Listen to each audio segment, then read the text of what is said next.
Hello, Mackenzie. My name's Laura. Our nonprofit organization is seeking an experienced director of human resources. Your former boss and a dear friend of mine, Richard Monroe, strongly recommended that we consider you for the position. If you're interested, we can schedule a call to discuss the details. What time works best for you? Oh wow, this is unexpected. Thank you very much for the offer. I'm free all day. In that case, how about 4 p.m.? Sounds good. Fantastic. We are looking forward to connecting with you.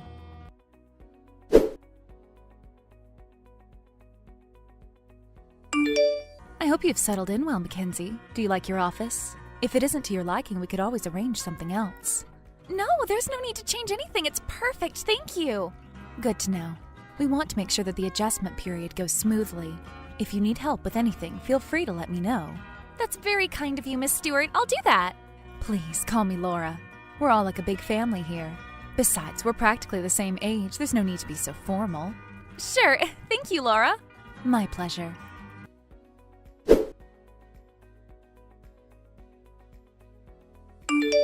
Hey, Laura, do you have a moment to talk? Sure, what is it? I don't know if I'm just imagining things, but I feel like my assistant has it out for me or something. He keeps failing to report things to me on time. He has stopped replying to my emails, and it's like he's actively avoiding me at the office. When I confronted him about this, he was very dismissive of my concerns. He's just such a difficult person to deal with. I'm not sure what to do. That's unfortunate. Brad has always been a reliable employee. I'll have a talk with him and make sure he acknowledges and resolves these issues.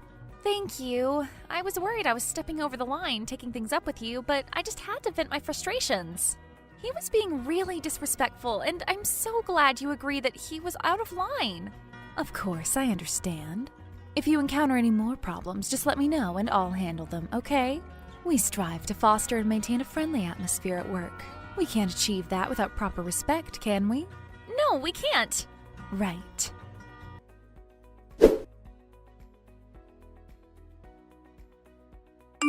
Hi, Mackenzie. Are you free this weekend? I need to ask you for a favor. Of course. You've been so helpful and accommodating since day one. I've been eager to return the favor. Tell me what I need to do. This is a little awkward, but, well, you know Valentine's Day is coming up. I've already made dinner reservations, but I can't seem to find a suitable dress for the evening. I was wondering if you could help me pick one out.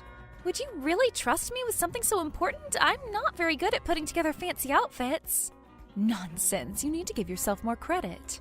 You have a great fashion sense. You always look stylish and well put together. You really think so? Oh, coming from you, it's truly an honor. So you'll help me? Of course, I'd love to. Great, thank you. Anytime.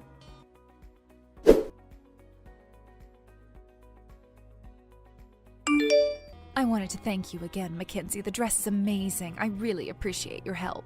No problem. I'm happy that you like it. I'm sure your date will love it too. Yes, I'm sure he will. Speaking of dates, do you have any plans for this Valentine's Day? Oh, no, not really. I've been so busy with work, I didn't even have the time to think about that. I don't know how you managed to find time for both. Well, I have excellent time management skills. Would you like me to teach you how to allocate your time better? You do want to make time for dating, right? As much as I love our organization, spending all your time here must be pretty wearisome, is it not? Wouldn't it be nice to have some fun in between? I suppose. But where would I even find someone to date? As you said, I only go out to go into the office. I don't have any friends in this city either. Well, apart from you. It sounds like it's going to be an arduous task, unless I go out with someone from work. Wait, are you trying to set me up with someone from work? No, sorry. I didn't even think about that. But since you're open to the idea, I could set you up with someone even better. Really? Who? A friend of mine just recently informed me he'll be spending Valentine's Day alone. My mind immediately went to him when you said you had no plans. Would you be interested in getting to know him? He's really a wonderful guy. He is? Could you tell me a bit more about him? Gladly. His name is Randy. He works for the CIA. The CIA? That's a little intimidating. Why is that? You also have a pretty high-profile job with a sizable paycheck. You have no reason to be intimidated by his occupation. I suppose that's true, but what's he like as a person? Where do I start? It would take me all day to list each one of his good qualities. Take my word for it, he's everything you could ever ask for and more. Plus, he's incredibly handsome. Look. Wow, he really does look great. He sounds pretty amazing, too. He is. But are you sure he'll like me? I mean, I don't know what kind of woman he's looking for. Well, I know what he's looking for, and trust me, I'm sure you'll get along great. You don't have to meet on Valentine's Day, obviously. I can see how that could be inappropriate for the first date. You could just meet up for a cup of coffee and get to know each other another time. That does sound better. It'll definitely take a lot of the pressure off us. So should I give you his number? Yeah, sure, why not? It could be fun. It's been a while since I got to go out. Great, I'm sure you'll love him.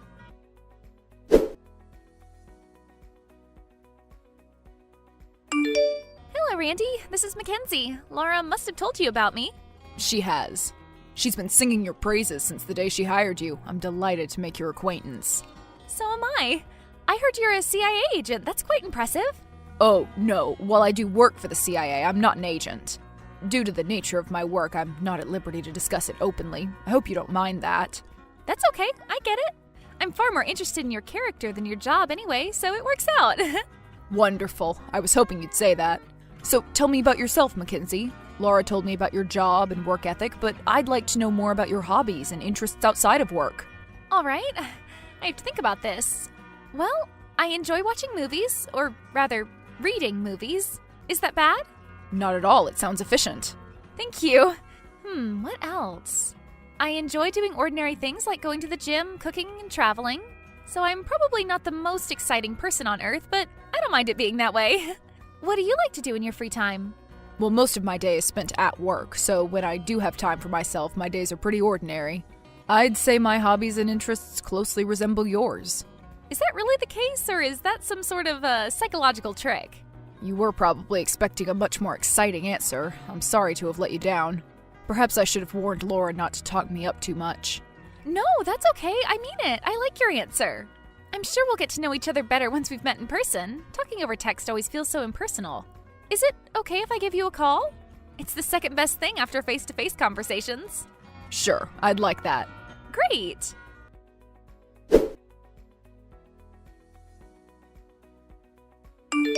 So, how did the date go? Tell me everything.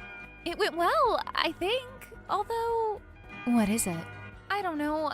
This is too unlikely. It's probably not even worth mentioning. What's wrong? Did he say or do anything to upset you? Please, just tell me. I promise I won't take his side. No, that's not it. It's just that, in person, he kind of reminded me of a guy I used to date back in my 20s. Is that so? You didn't mention that when I sent you his photo. Yes, well, they don't really look that much alike. It was mainly his voice and mannerisms. I couldn't notice it over the phone, but they are jarringly similar. That's odd. It must be a coincidence. Do you really think he could have been your ex? No, I'm sure it can't be him. That guy passed away years ago. Oh, I'm so sorry to hear that. He must have been quite young. That's so unfortunate. That's okay. We'd already gone our separate ways at that point. I was a little taken aback, that's all. So, ignoring that, it went well? Yes, everything was perfect.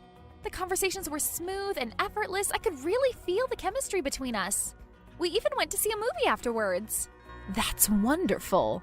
It really is. Who knows, if your Valentine's Day date goes well, we could even go on a double date. Yes, that'd be great. Hopefully all will go well. How did it go? I didn't text you yesterday just in case you were busy, but you can tell me today, right? It was a disaster. What? Why? Well, it was fine in the beginning, but at the end, when we were about to say goodnight, I asked him to come over to my place. At that point, he just curled his lip up at me and left. Can you believe that? That's so rude. He could have just said no. That's what I'm saying. This wasn't even our first date.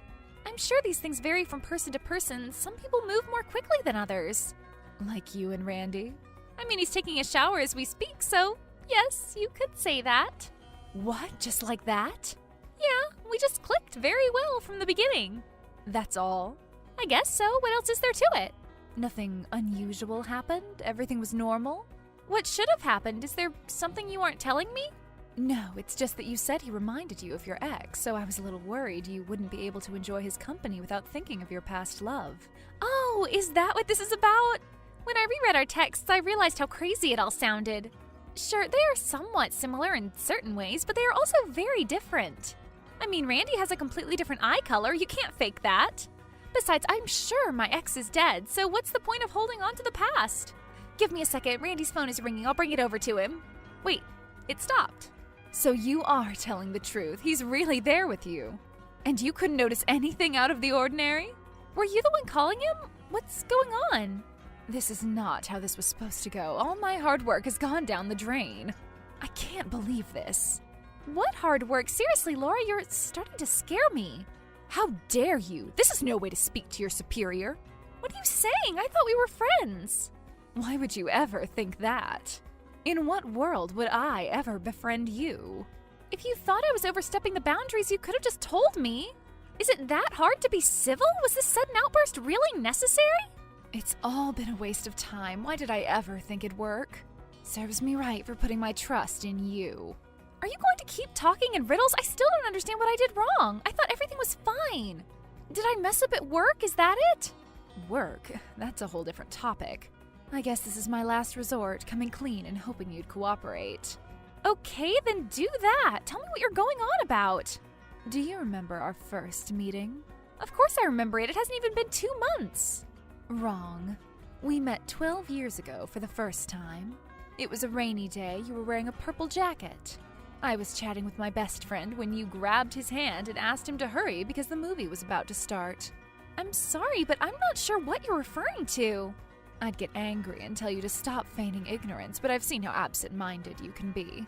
What if I told you the friend I was talking to was your late ex-boyfriend? Would you remember it then? Oh, that's right, but his friend had a different name. I could have sworn her name was Valerie. Right, that's my middle name. Okay, and? Now that we've got that out of the way, let me tell you my theory. Okay? I don't think Andrew's really passed away. I think he and Randy could be the same person. Even their names are similar. Hold on a second, what? What are you saying? Wasn't he cremated? He couldn't have possibly survived that. Did you see him die? What? No, I didn't. We'd broken up by then. Just as I thought. You can't prove anything. Guess what? I also didn't see him die, and I was by his hospital bed 24/7. The one night I was practically forced to go home and rest, he passed away. Who'd believe that? I mean, I would. Of course you would. I bet you don't even care whether he's dead or alive. You cared enough to notice the similarities between him and Randy, but not enough to uncover anything substantial. Uncover? By sleeping with him? That's why you set me up on a date with him? So that I'd compare the two in bed? You are psychotic. Did Randy know about this? Yes, congratulations, you finally figured it out. And no, of course he didn't know. I wanted to figure things out covertly without driving him away. Had I wanted to be upfront about things, I'd have asked him directly. You should have done just that. That's 1,000,000 times better than using your friend. Have you ever even considered me a friend? How long have you been planning this? Oh, that's an easy question. From day one. Then it was all a lie? The job offer, the recommendation from my former boss, you made it all up? Couldn't you tell? Do you think people just get offered jobs well above their experience level with excellent pay on a regular basis? It almost sounded too good to be true. That's why I asked Richard for help. He was so helpful, I even agreed to go out on a date with him. He hates the dress you picked out, by the way. He found it tacky. It was hilarious. Frankly, you should have realized something was amiss when I complimented your fashion sense. You're insane. I'm going to report this. I'm going to make sure you get punished. For what? Going out on a date? Hiring you? Giving you my friend's number with his consent? I'm not the least bit scared of you. You can't prove anything. Well, I can still expose you to Randy. I'm sure he won't be happy to learn his friend thinks he's the second coming of some guy she's weirdly obsessed with. Some guy? He has a name. How can you be this heartless? Haven't you done enough? I must tell him how I felt. I promise I won't fire you. I'll even give you a raise. I'll even ask Brad to stop sabotaging you for real this time. All you have to do in return is take notes of every similarity you find between Andrew and Randy and report them to me. Weren't you his best friend? You probably knew him longer than I did.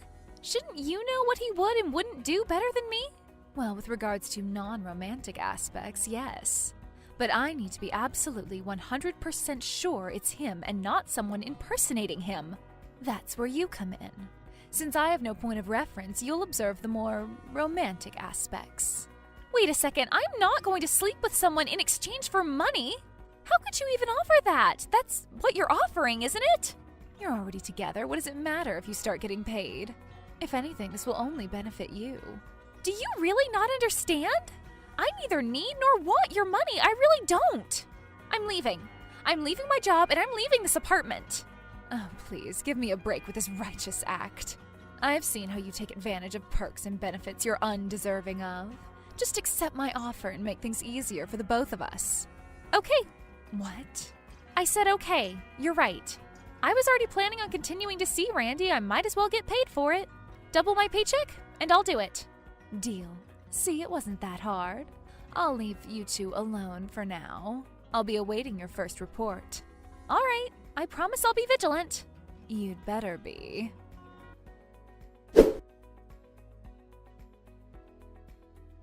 I showed the entirety of our conversation to Randy to prove that Laura had really gone off the deep end. I wanted to quit right away, but Randy was concerned about her mental well-being. I suppose they had been friends for some time. Since I'd already accepted her offer to get her off my back, he said we might as well use this opportunity to help her move on. I'd continue dating Randy and tell her he really wasn't the same person. I was reluctant to accept it at first. In the end, I realized the benefits greatly outweighed the costs. After that day, I started keeping an eye on Randy for Laura. We got to visit the most extravagant of places and enjoy some of the finest cuisine, all thanks to her covering the expenses. After each report, she'd just sigh and tell me to keep looking. In a few months' time, Randy and I ended up growing apart, mainly because of his busy work schedule. The day we decided to break up, I quit my job.